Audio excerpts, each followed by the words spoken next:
नमस्कार दोस्तों, स्वागत है आप सभी लोगों का हमारे YouTube चैनल में। हम यहाँ पर आप सभी के लिए एक नया इनिशिएटिव प्रोग्राम जिसके अंतर्गत हम लोग क्या करेंगे, तो इसमें NCERT का जो है पूरा संपूर्ण अध्ययन करेंगे। और इसमें होगा क्या आखिर, तो इसमें क्लास 6 से हम लोग स्टार्ट करेंगे और क्लास 12 तक का जितनी भी NCERT हैं उन NCERT को एक छोटे छोटे से भाग के रूप में पढ़ेंगे। तो आखिर ये क्यों हम करेंगे, तो इसकी एकमात्र वजह यह है कि जितनी भी आप कुछ बड़ी परीक्षाएं देते हैं, जैसे कि IAS की हो गई, UPPCS की हो गई, उसमें NCERT की किताबों को पढ़ना अनिवार्य माना गया। कुछ प्रिस्क्रिप्शंस ऐसे हैं जिसमें ये कहा जाता है कि अगर आपने NCERT 6 to 12 नहीं पढ़ा है तो आपने बेसिक ही नहीं पढ़ा है, और जब तक आप अपना बेसिक नहीं क्लियर कर लेते हैं तब तक आप आगे कैसे बढ़ेंगे। तो इसी को ध्यान में रखते हुए हम लोग स्टार्ट करेंगे क्लास से 6 से लेकर और कक्षा 12 तक के जितनी भी NCERT की किताबें हैं उनको छोटे छोटे वीडियोज़ के रूप में पढ़ेंगे और इनका सार देखेंगे कि आखिर इसमें क्या बताना चाहता है और क्या हम समझेंगे कि आखिर क्या निष्कर्ष है और ये हमारी परीक्षा को कैसे आगे जो है प्रोन्नत करता है या बढ़ाता है।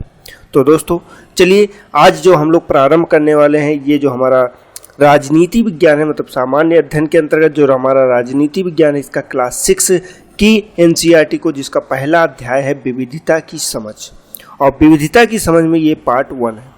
तो हम इसमें इस चीज़ का अध्ययन करेंगे, विविधता की समझ, आखिर विविधता होती क्या है। क्लास 6 के बच्चे को अगर आप विविधता समझा रहे हैं तो कैसे समझाएंगे, यह NCERT करेगा। तो NCERT में ये चीज़ देखेंगे हम लोग कि विविधता को कैसे परिभाषित किया गया और हमें अपने जीवन में किन चीज़ों को विविधता के रूप में देखना चाहिए और किन्हें विविधता के रूप में नहीं देखना चाहिए। तो इसी का अध्ययन हम लोग इसमें कर रहे हैं और इसमें कई सारे पार्ट हैं। तो इसका फर्स्ट पार्ट आज हम लोग देखेंगे, इसका सेकंड पार्ट कल, और डेली आपको एक पार्ट मिलता रहेगा और सारी जो NCERT की सारी चैप्टर्स हैं, सारी सब्जेक्ट्स हैं, उनको कवर करेंगे। चलते हैं, देखते हैं कि हम लोग कहाँ से प्रारंभ करते हैं। तो इसमें जो विविधता है, विविधता को खंडों में बांटा गया, जैसे कि जो क्लास 6 की ये बुक है इसको कई खंडों में बांटा गया। जो इसका जो पहला पार्ट है ये है इकाई 1, और इकाई 1 के अंतर्गत जो इसको डिवाइड किया गया है उसका नाम रखा गया है विविधता। अब इसके अंतर्गत जो हमारा पहला चैप्टर है वो है विविधता की समझ।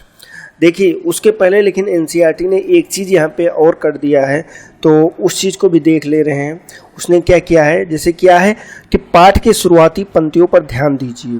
कहाँ से शुरू होता है आपका चैप्टर, तो यहाँ शुरू होता है, अपनी कक्षा में चारों तरफ नजर दौड़ाइए।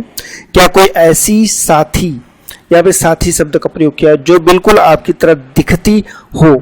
यहाँ हमने सोच समझ कर विशेषण और क्रिया कोई स्त्रीलिंग रूप का प्रयोग किया है जो पूरे पाठ में चलता रहेगा। आखिर इसमें क्या किया है, तो इसमें किया गया है स्त्रीलिंग का प्रयोग। अभी तक का क्या था कि पुरुष शब्द का प्रयोग किया जाता था, मतलब जो पढ़ने वाला था उसको क्या माना जाता था, एक लड़का मान लिया जाता था। लेकिन अब क्या किया गया है, तो यहाँ पे लड़की माना गया है, एक लड़की के रूप में सारे आंसर आपको देना। अगर यहाँ से आपसे NCERT कोई क्वेश्चन पूछ रहा है तो उस क्वेश्चन का आंसर भी आपको स्त्रीलिंग रूप में ही देना है। इसीलिए मैंने इस चीज़ को यहाँ पे पहले ही फिक्स कर दिया है, पहले ही बता दिया कि आपको सोचने का नज़रिया कैसा। अब ये इन्होंने किया क्यों है, NCERT को ये करने की आवश्यकता आखिर क्यों पड़ी।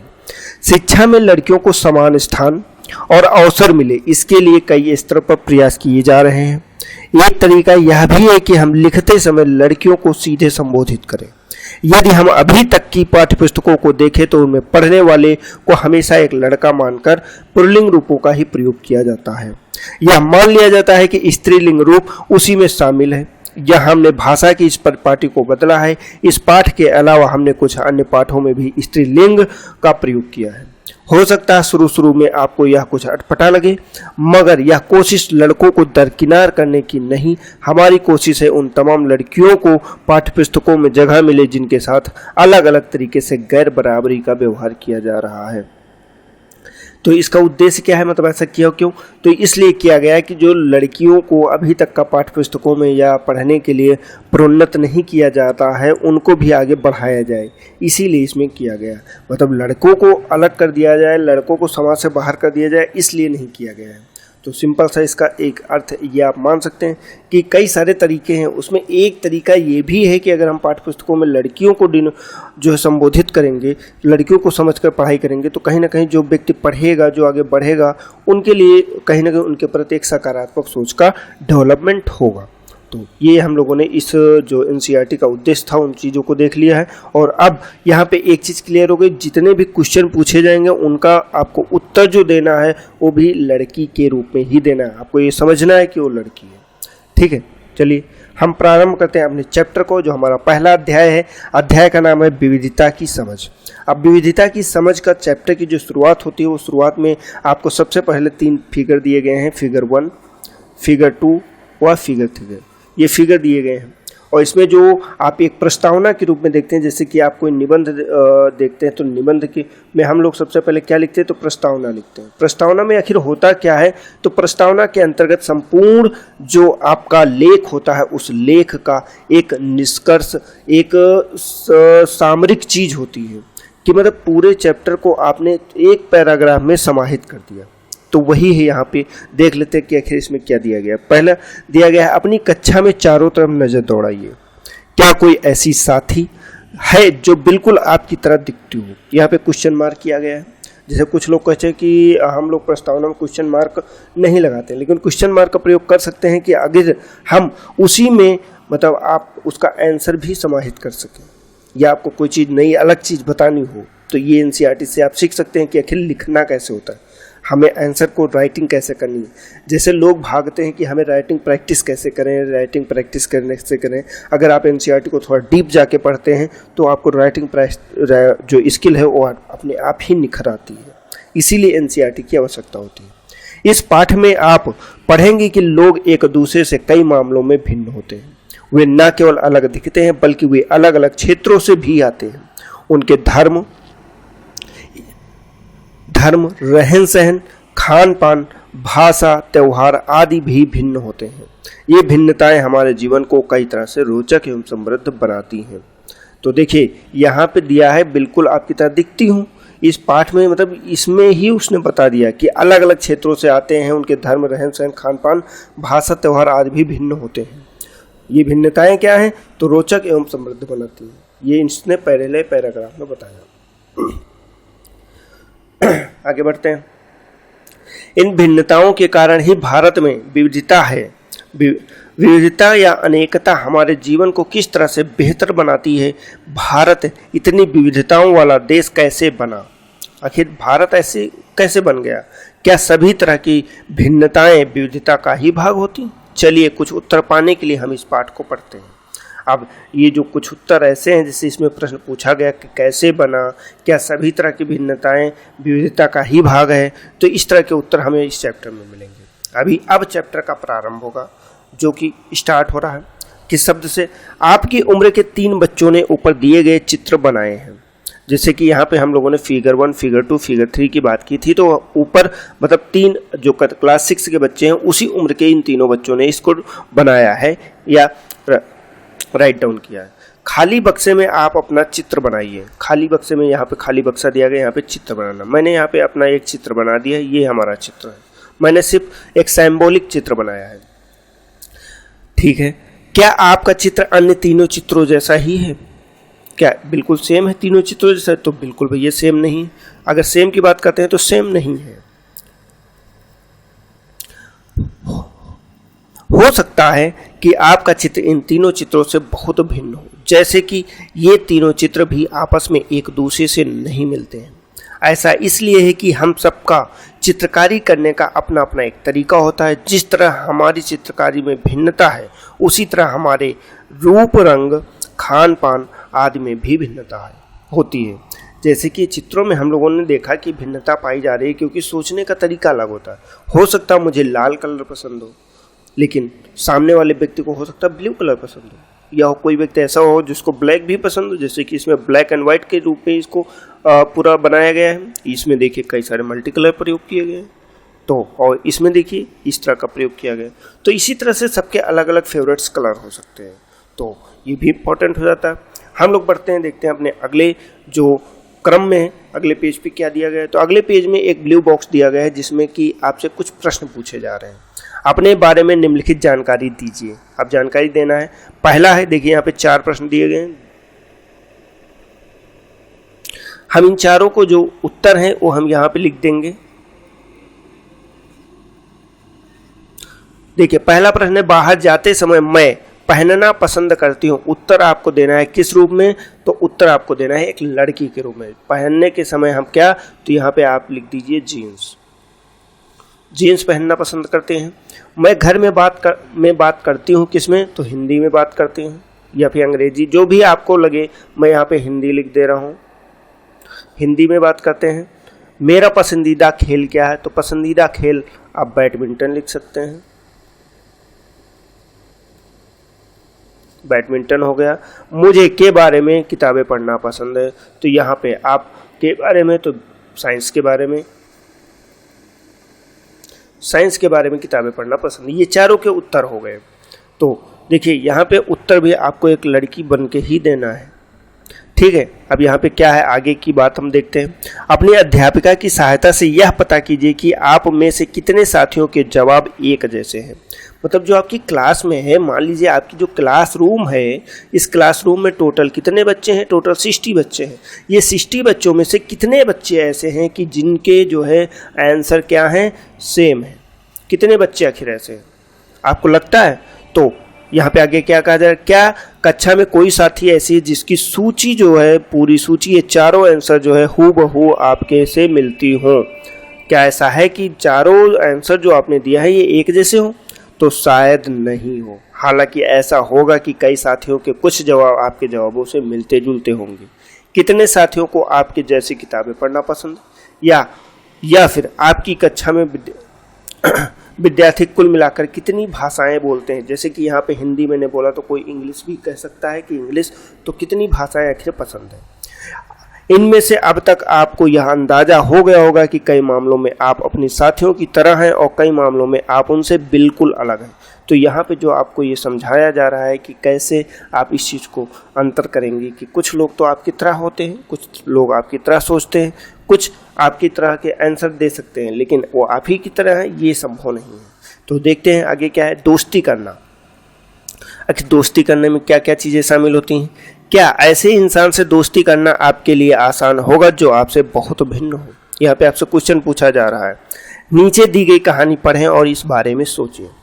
ये देखिए यहाँ पे आपको इस कहानी को पढ़ना और सोचना भी है, तो इसीलिए बिल्कुल प्रिपेयर रहिएगा। आपको आगे कहानी भी बनानी पड़ेगी। मैंने इसे एक मजाक की तरह लिया। मजाक जो फटे पुराने कपड़े पहनने उस छोटे से लड़के के लिए था जो जनपथ की भीड़ भाड़ वाले चौराहे पर लाल बत्ती पर अखबार बेचता था। कहाँ, लाल बत्ती पर अखबार बेचता था।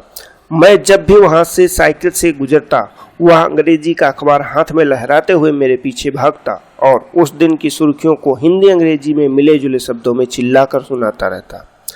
इस बार मैं पटरी के सहारे रुका और मैंने उससे हिंदी का अखबार मांगा। उसका मुंह खुला का खुला रह गया। उसने पूछा मतलब आपको हिंदी आती है। मैंने आंसर दिया बिल्कुल। मैंने अखबार के पैसे देते हुए कहा। तो उसने आगे क्या कहा, क्यों, तुमने क्या सोचा। मतलब मैं ही कह रहा हूँ। वह रुका, पर आप लगते तो बड़े अंग्रेज हैं। उस लड़के का जवाब था कि आप लगते तो बड़ा अंग्रेज हैं। वह बोला मतलब कि आप हिंदी भी पढ़ सकते हैं। ये कन्वर्सेशन है दो बच्चों की। एक बच्चा वह जो ये साइकिल से सवार है और डेली एक रास्ते से गुजरता है, वहीं पे एक जो उसी रेड लाइट पे अखबार बेचता, उस बच्चे के मध्य एक कहानी है जिसमें जो आप सड़क पे अखबार बेच रहा लड़का होता है वो फटे पुराने कपड़े पहनता है, लेकिन जो साइकिल से सवार है जो जा रहा होता है वो बहुत ही अच्छे वेल ड्रेस्ड रहता है और देखने में काफ़ी पढ़ा लिखा हुआ अंग्रेज टाइप में लगता है। ठीक है, अब आगे बढ़ते हैं। हाँ बिल्कुल, क्या जवाब दिया, हाँ बिल्कुल मैं पढ़ सकता हूँ। इस बार मैं थोड़ा अधीर होते हुए बोला, मैं हिंदी बोल सकता हूँ, पढ़ सकता हूँ और लिख भी सकता हूँ। मैंने स्कूल में दूसरे सब्जेक्ट विषय के साथ हिंदी पढ़ी है। मेरा क्या जवाब था, मतलब मेरा जो साइकिल सवार लड़का था उसको मैं मान रहा हूँ कि जो साइकिल सवार लड़का था उसका क्या जवाब था कि भाई मैंने जो है स्कूल में एक अदर सब्जेक्ट के रूप में हिंदी को पढ़ा है। किसके रूप में? तो सब्जेक्ट के रूप में। जैसे सब्जेक्ट में क्या होता है, हिंदी हो गया, हिंदी तो उसने पढ़ा ही है, इंग्लिश भी पढ़ा है। लेकिन अब देखिए, जो बच्चा आपका रोड पे खड़ा है, क्या उसे आप सब्जेक्ट समझा सकते हैं? चलिए देखते हैं इसमें आगे क्या होता है। तो उसने कहा सब्जेक्ट, उसने पूछा अब जो कभी स्कूल नहीं गया उसको मैं क्या समझाता कि सब्जेक्ट क्या होता है? वह कुछ होता है ... मैंने शुरू ही किया था कि बत्ती हरी हो गई और मेरे पीछे गाड़ियों के हॉर्न का शोर 100 गुना बढ़ गया। मैंने भी अपने आप को ट्रैफिक के साथ आगे बढ़ने दिया। अगले दिन वह फिर से वहां पर था। वह मुस्कुरा रहा था और मेरी तरफ हिंदी का अखबार बढ़ाते हुए उसने कहा, भैया आपका अखबार, अब बताइए ये सब्जेक्ट क्या चीज़ है? अंग्रेजी का यह शब्द उसकी जबान पर अजीब लग रहा था। ऐसा लगा मानो अंग्रेजी में सब्जेक्ट शब्द का जो दूसरा अर्थ है वो है प्रजा, उस अर्थ में वह उसका प्रयोग कर रहा है। तो यहाँ पे क्या है? ओह, यह कुछ पढ़ाई लिखाई से संबंधित है, मैंने कहा। उसके बाद चूंकि बत्ती लाल हो गई थी, मैंने पूछा, तुम कभी स्कूल गए हो? जो साइकिल सवार बच्चा है वो पूछ रहा, तुम कभी स्कूल गए हो? तो उसका जवाब आया कि कभी नहीं। उसके जवाब दिया। फिर बात बढ़ाते हुए उसने गर्व से कहा, मैं जब इतना ऊंचा था तभी से मैं काम करना शुरू कर दिया। उसने मेरी साइकिल की गद्दी के बराबर, मतलब जैसे ये साइकिल है, साइकिल की गद्दी इतनी होती, इसके ऊपर बच्चा बैठा होता है, तो इतना बड़ा जब था, उसने कहा कि साइकिल की गद्दी के बराबर जब था तब से वो जो है ये काम करा। पहले मेरी माँ साथ आती थी, लेकिन अब मुझे अकेले ही कर लेता हूँ। पहले सिखाने के लिए, बताने के लिए मेरी माँ साथ आती थी, लेकिन अब मैं अकेले कर रहा हूँ। अभी तुम्हारी माँ कहाँ है? या जो साइकिल सवार बच्चा वो पूछता। मैंने पूछा, पर तब तक बत्ती हरी हो गई और वो चल पड़ा। मैं चल पड़ा। मैंने उसे अपने पीछे कहीं से चिल्लाते हुए सुना, वह मेरठ में है। उसके साथ आगे गायब। बाकी ट्रैफिक के शोरगुल में डूब गया। मेरा नाम समीर है। अब नेक्स्ट डे की बात है। मेरा नाम समीर है, उसने अगले दिन कहा। बड़े शर्माते हुए मेरा नाम पूछा। जो बच्चा वहाँ पे था उसने बताया कि मेरा नाम समीर है, और मेरा नाम उसने पूछा, आपका नाम? यह तो बड़े आश्चर्य की बात है थी। मेरी साइकिल डगमगाई। मेरा नाम भी समीर है। मतलब अब क्या दोनों का नाम समीर ही है, तो एक को नाम रखेंगे समीर फर्स्ट, दूसरे का नाम क्या रहेगा? जैसे कि हम लोग स्कूल में पढ़ते हैं तो यही करते हैं, समीर फर्स्ट, समीर सेकंड, दो नाम हो गए। मैंने बताया। क्या उसकी आंखें एकदम से चमक उठी? हाँ, मैंने मुस्कुराते हुए कहा, तुम्हें पता है समीर का अर्थ? हवा, पवन। और पवन पुत्र कौन है जानते हो ना? हनुमान। ये जवाब था कि आखिर जो समीर होता है, समीर होता क्या है? तो ये पवन पुत्र हनुमान, जानते हो? ये चीज बात हुई। मतलब इससे ये स्पष्ट होता है कि यहाँ पे एक व्यक्ति जो है वो हिंदू धर्म का जो है, और दूसरे के बारे में भी यहाँ पे चीज़ें क्लियर नहीं की गई हैं। देखिए, यहाँ पे धर्म मैं नहीं बता रहा हूँ, यहाँ पे इसमें अभी आपसे क्वेश्चन पूछा जाएगा, तो उसी का मैं आपको पहले बता रहा हूँ कि चीज़ें कहाँ से आपको लेनी है, कहाँ से समझनी है। कोई अगर छोटी सी बात आती है तो उसको भी आपको अपने अंदर ले लेना है। चलिए आगे चलते हैं। तो तब से आप समीर एक और मैं समीर दो, उसने खूब खुश होते हुए कहा। मतलब जो साइकिल सवार है उसको समीर एक कहा गया है, तो जो ये हमने इसमें समीर 2 डाला है, इसको समीर 2 कर देंगे, इसको समीर 1 कर देंगे। ठीक है? हाँ ठीक है, मैंने जवाब दिया और अपना हाथ आगे बढ़ाया। हाथ मिलाओ समीर 2। उसका छोटा सा हाथ मेरे हाथ में एक नन्ही चिड़िया की तरह समा गया। मैं साइकिल चलाकर आगे बढ़ चुका था, पर उसके हाथ की गर्माहट अब तक महसूस कर रहा था। अगले दिन उसके चेहरे पर उसकी चिरपरिचित मुस्कान नहीं थी। क्या कहा उसने? उसके चेहरे पर चिरपरिचित मुस्कान नहीं थी। जैसे डेली वो मेरा स्वागत करता था, मेरी तरफ अखबार बढ़ाता था, वैसा आज नहीं था। क्यों नहीं था? तो मेरठ में बड़ी गड़बड़ हो गई, उसने कहा। वहाँ दंगों में बहुत लोग मारे गए। मैंने मुख्य अखबार की सुर्खियों की तरफ देखा। बड़े बड़े अक्षरों में लिखा था सांप्रदायिक दंगे। तो आखिर यहाँ पे देखिए, क्लास 6 के बच्चे को ही बताया जा रहा है कि सांप्रदायिक दंगे हुए हैं, एक कहानी के माध्यम से। कहाँ हुए हैं? तो मेरठ में, जहाँ समीर 1 की जो है माँ रहती थी। लेकिन समीर, मैंने शुरू ही किया था तो उसने बोला मैं मुस्लिम समीर हूँ।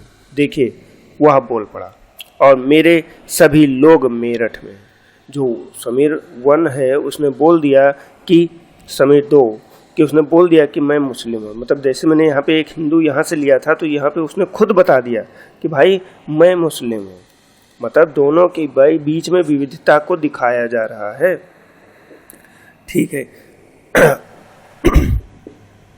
मेरे सभी लोग मेरठ में। उसकी आंखें भर आई। जब मैंने उसके कंधे पर हाथ रखा उसने नज़र ऊपर नहीं उठाई। देखिए अब यहाँ पे क्या कह रहा है आगे। यहाँ पे इस चैप्टर को मतलब इसमें यहाँ पे थोड़ा सा ब्रेक दिया गया और आपसे एक प्रश्न पूछा जा रहा है, समीर 1 और समीर 2 में कोई 3 अंतर लिखे, क्या ये अंतर उन्हें दोस्त बनाने से रोक पाए, ये पूछ रहा है। तो समीर 1 की बात करते हैं तो समीर 1 क्या है और समीर 2 क्या है। समीर 1 जो साइकिल सवार था, हम यहाँ पे इंडिकेट कर दे रहे हैं, ये साइकिल सवार लड़का है। पहला अंतर है, जैसे अंतर की अब बात करते हैं तो पहला है कि ये हिंदू है। सेकेंड क्या है कि ये स्कूल जाता है स्कूल जाता है। और तीसरा क्या, 3 अंतर आपको बताने हैं। तो तीनों अंतरों में आपको दिखाना है कि ये स्कूल जाता है और ये पढ़ा लिखा है। ठीक है। उसी तरह से समीर 1 की बात करते हैं तो ये मुस्लिम है और सेकंड की बात करते हैं तो ये स्कूल कभी गया ही नहीं है, स्कूल कभी नहीं गया और पढ़ा लिखा नहीं, इसको अवसर ही नहीं मिला, ये गरीब है। तो ठीक है, फटे पुराने कपड़े पहनते। बहुत सारे अंतर आप चाहें तो बहुत सारे अंतर निकाल सकते हैं, लेकिन हमें इतने ही अंतर निकालने। हम लोग बढ़ते हैं अपने अगले भाग में, देखते हैं कि क्या है। तो अगले दिन वह चौराहे पर नहीं था, ना उसके अगले दिन वह दिखा, ना ही फिर कभी। अब क्या पूछ रहा, अंग्रेजी या हिंदी का कोई अखबार मुझे नहीं बता सकता कि मेरा समीर 2 आखिर गया तो गया कहाँ। मतलब जो अखबार बेच रहा था बच्चा, वो आखिर कहाँ गायब हो गया, इस चीज़ को कोई भी अखबार हिंदी का हो या अंग्रेजी का हो वह नहीं बता सकता कि आखिर कहाँ गया। जैसे कि अब आगे बढ़ते हैं, देखते हैं क्या है। जैसे जहाँ समीर 1 को अंग्रेजी ज़्यादा अच्छी लगती थी। अब अंतर की बात करते हैं तो यहाँ पे हम लिख देते हैं समीर 1, समीर 2। ठीक। समीर 1 को अंग्रेजी ज़्यादा अच्छी लगती है, इंग्लिश, तो इसको हिंदी अच्छी लगेगी।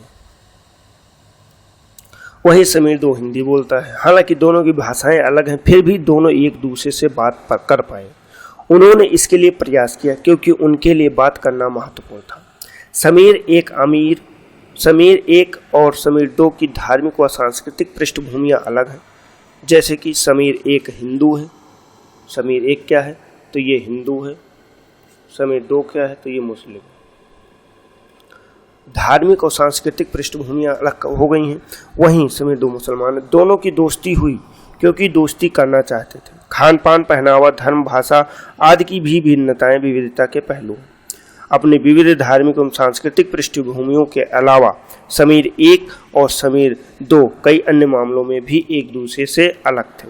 उदाहरण के लिए 1 ने स्कूल में पढ़ाई की और समीर 2 ने अखबार बेचता था। समीर 1 क्या था, ये स्कूल जाता था और ये अखबार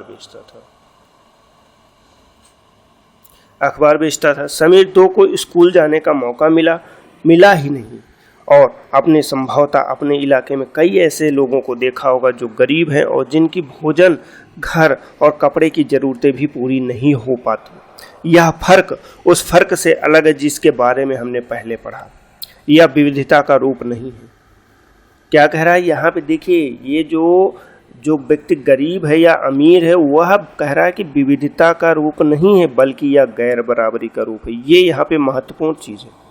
अगर बहुत सारे लोग कहते हैं कि वो अमीर है वो गरीब है तो ये विविधता नहीं हुई, ये गैर बराबरी का रूप है। गैर बराबरी का मतलब होता है कुछ लोगों के पास अवसर का होना और कुछ लोगों के पास अवसर का ना ही होना। मतलब अवसर भी नहीं है, ना ज़मीन है, ना पैसे हैं, ना कोई अन्य संसाधन है, तो यह गैर बराबरी है। इसीलिए गरीबी और अमीरी विविधता का रूप नहीं है। जो अमीरी और गरीबी होते हैं, अगर कोई अभी तक का कहे कि हम विविधता में इसको शामिल करते हैं तो विविधता का रूप नहीं होता है। यह लोगों के बीच मौजूद असमानता यानी गैर बराबरी है। अब ये अलग चीज़ है। देखिए यहाँ पे क्या चीज़ क्लियर किया गया है, तो यहाँ पे क्लियर किया गया है कि असमानता,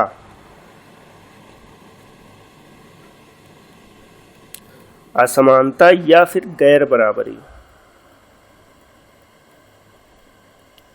ये अलग चीजें हैं और विविधता अलग चीज है। अब जैसे कि आगे बताया गया है कि जाति व्यवस्था असमानता का एक और उदाहरण है। मतलब असमानता में जाति व्यवस्था को भी शामिल किया गया। किसको? तो जाति व्यवस्था। जैसे कि यहाँ पे हिंदू और मुस्लिम को दिखाया गया है, तो यह भी असमानता है, ना कि यह आपकी विविधता है।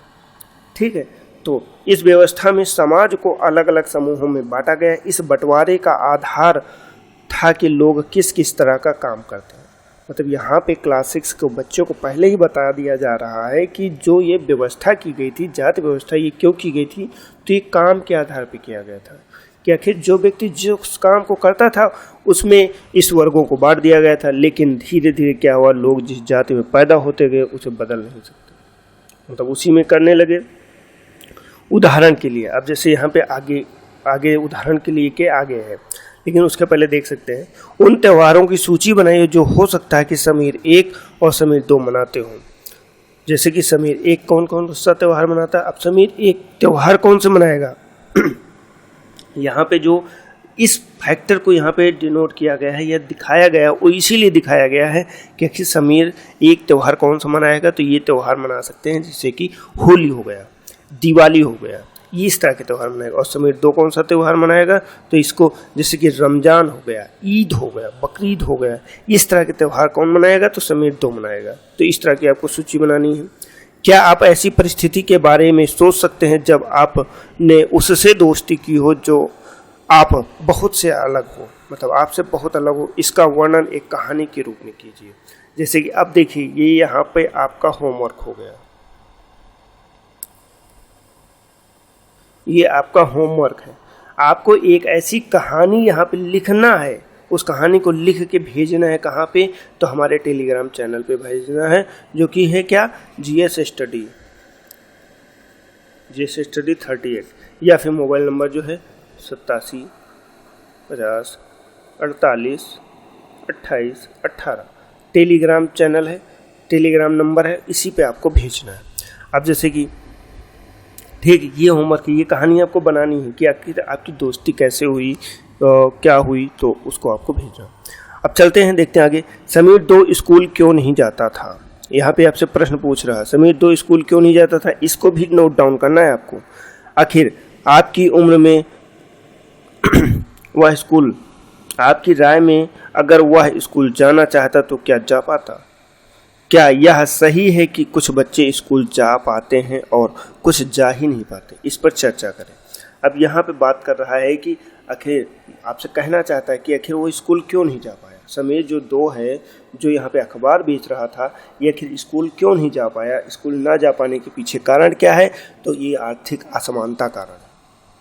वो गरीब है, उसके पास स्कूल जाने के लिए एक तो फीस नहीं है और खाने के लिए भी इतना अन्न और इतनी संसाधन नहीं है कि वह लगातार अपने भोजन को आगे खा पी सके और स्कूल जा सके, क्योंकि उसे कमाना भी है। कमाएगा नहीं तो खाएगा क्या? और बिना खाए कोई रह नहीं सकता। साथ में स्कूल की फीस लगती है, स्कूल की ड्रेस लगती है, स्कूल की कॉपी किताबें लगती हैं, स्कूल जो कि एक महंगा संसाधन के रूप में हम आजकल देख सकते हैं। तो ये चीज़ इसमें आप चर्चा कर सकते हैं। और तो वो शायद नहीं जा पाता। साथ ही में कि आसपास के बहुत सारे लोग होते हैं जो नहीं जा पाते हैं, जो बच्चे स्कूल नहीं जा पाते, उन्हीं के लिए सरकारी स्कूल्स का संचालन किया जाता है, जिसमें मिड डे मील जैसी व्यवस्थाएं की गई हैं।